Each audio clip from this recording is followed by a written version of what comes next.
Let's get something clear. If you can afford an English course, do it. If you can live abroad, absolutely go. But those things aren't the secret sauce. They're the toppings, not the pizza. Hi there, I'm Eric Loverick, and I am a non-native English speaker. I did not study at an English school, and I have only lived in an English-speaking country for 6 months. So, my English got good not because of where I was, but it's because I decided that I wanted to sound like a native. And then I did the work. There's no magic formula, there's no miracle, just effort. The good news is that it's totally doable. And that's what I'm going to explain to you in this video. Why you don't need to live abroad in order to have a fluent English. And more importantly, what you actually do need. And the number one thing is commitment. Look, learning English is like going to the gym.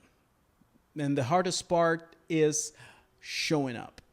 But once you do that, all you got to do is put in the reps. And just like with your body, where your muscles grow, your fluency grows. That's it. I've met a lot of people, and when I say a lot of people, I really mean a lot of people who have tried to solve their English problem without fixing their commitment. And guess what their favorite solution is? I'll just go live in another country for a while. That's a very cool plan if you're trying to relocate your problems and not solve them. Being in an English-speaking country doesn't automatically teach you English. Because I know people who've lived abroad for 20 years, and guess what? They still sound like tourists. They still can't hold a conversation. They still get anxiety when they're ordering coffee. You probably know people who have traveled to learn English and came back home without speaking, right?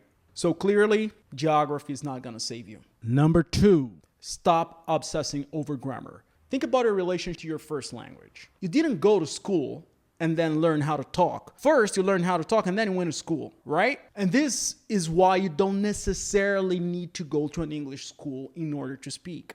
So what you need in order to learn or to improve your English is to use the language with a certain direction, which takes us to number 3, method.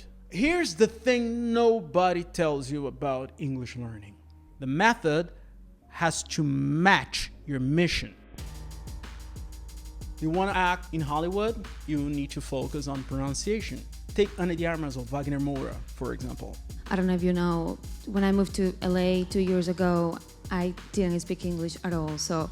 I mean, we still have the voiceover, the whole thing, but it's more dramatic, I think more character-driven. Their local accents didn't just magically disappear. They train for it. Raps, coaches, rewrites. You want to sing and speak internationally? Take Anitta. Yeah, I started singing in English and Spanish. Spanish like 4 years ago, and then English was like 1 year ago. She worked like hell in her fluency in order to hold interviews. Not a performer? Let's talk about storytelling. Have you ever seen Fernanda Torres promoting her Brazilian film on Jimmy Kimmel? Then my husband, suddenly at 6 o'clock in the afternoon, he comes to the room in his underpants with his phone like and says, "They're saying to evacuate now." She's not performing in English, so pronunciation is not a big deal for her, but she must have very good storytelling abilities so that she can connect to the audience. And if you're thinking bigger, let's say global leadership, kind of big, let's talk Zelensky. Your country. A lot of questions. Let's start from the beginning. Sure. First of all, during the war, everybody has problems. Even you, but you have nice ocean and don't feel now, but you will feel it in the future. He doesn't have the smoothest accent, but he doesn't need it.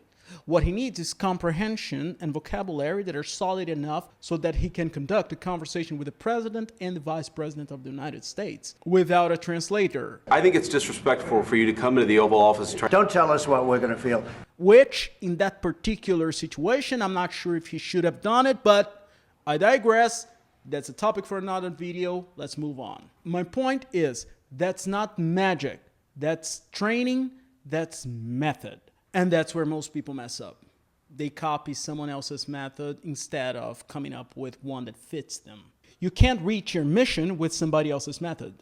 And you can't reach fluency with somebody else's vocabulary. That's why I'm giving you free access to book 1 of the Chat GPTeacher series. It's a complete guide to build your vocabulary. It helps you discover, organize, and practice words that actually are meaningful to your life, your career, your goals, not a random list from a textbook. Hit the link in the description and download it for free now. If this video helped you see learning English in a new way, do me a favor, will you? Like, subscribe, and hit that share button.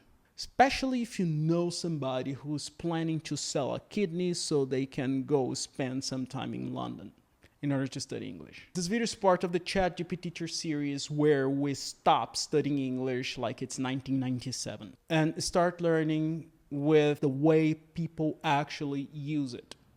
With method, mindset, and a lot of help from ChatGPT. All right, cool. Cheers.